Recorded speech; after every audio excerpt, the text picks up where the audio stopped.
Bismillahirrahmanirrahim. Alhamdulillahirabbil alamin. Allahumma shalli ala Muhammad wa ala Muhammad wa ba'du. Teman-teman semua, kemarin kita sudah belajar mengenai hukum mad ya, yang panjangnya 2 harokat dengan membentuk huruf U ketika membacanya, dan juga yang 4 harokat sampai 6 dengan mengurek-urek di tanda benderanya. Lalu kita lanjutkan belajar pada tajwid yang lain mengenai hukum nun sukun dan tanwin. Kita lihat. Nah, hukum nun sukun dan tanwin ini dibagi menjadi 5. Yang pertama adalah izhar halqi, idgham bigunah, idgham bila gunah, iqlab dan ikhfa. Nah, sekedar buat info saja, sebetulnya iqlab dan ikhfa ini ada gunahnya.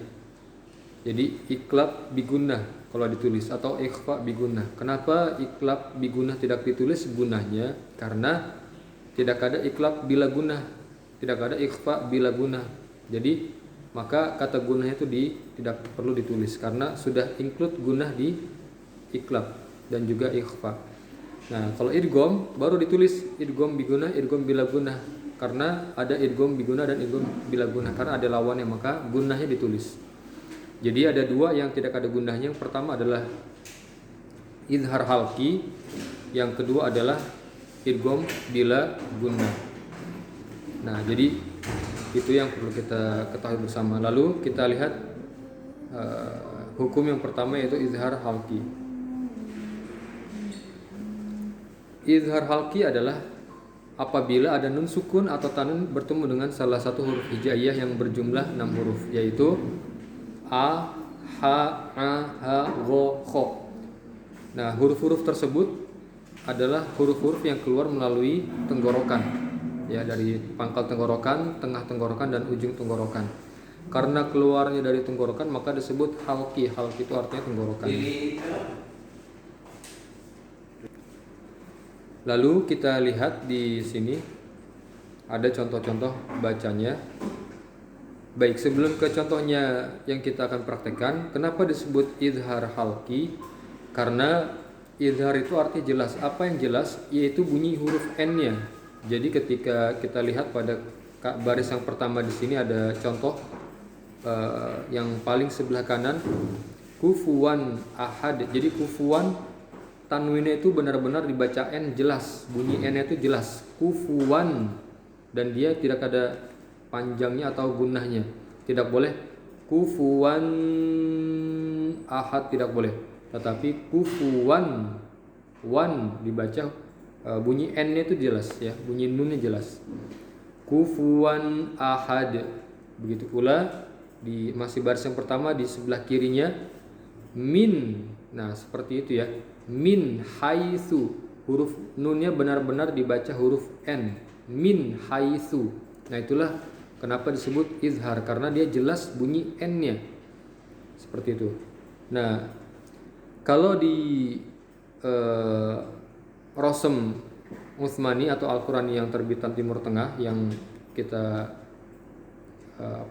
kita ajukan untuk digunakan di SD Tel Kafi, yaitu kita menggunakan Rosem Utsmani, di mana ketika dia izhar maka bentuk harokatnya fathataina itu sejajar bentuknya, itu menunjukkan bahwa dia hukumnya adalah izhar, kufuwan ahad. Begitu pula di huruf nun, ya, itu di atas huruf nunnya itu dikasih tanda sukun, itu menunjukkan bahwa nun itu benar-benar dibaca N, gitu ya. Min haitsu. Kemudian baris yang berikutnya man khaffat. Man khaffat. Jadi man khaffat. Kemudian khuluqin azim, seperti itu ya. Qauman ghairakum lakumul anhar. Lakumul anhar, seperti itu.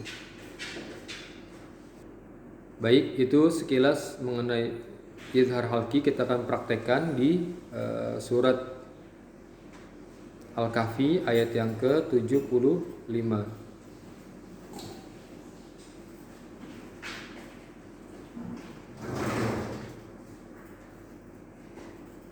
Nah, pada ayat yang ke-75 di sini tidak ada hukum bacaan izhar. Tidak ada bacaan izhar. Kemudian di ayat yang ke-76 juga tidak ada hukum bacaan izhar. Baik. Kita lanjutkan pembelajaran kita. A'udzu billahi minasy syaithanir rajim. Bismillahirrahmanirrahim. Qala alam aqul laka innaka lan tastati'a ma'iya sabra.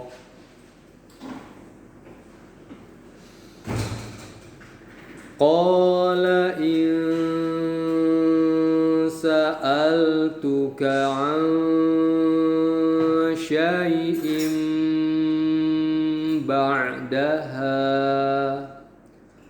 fala tusahibni qad balawta min ladunni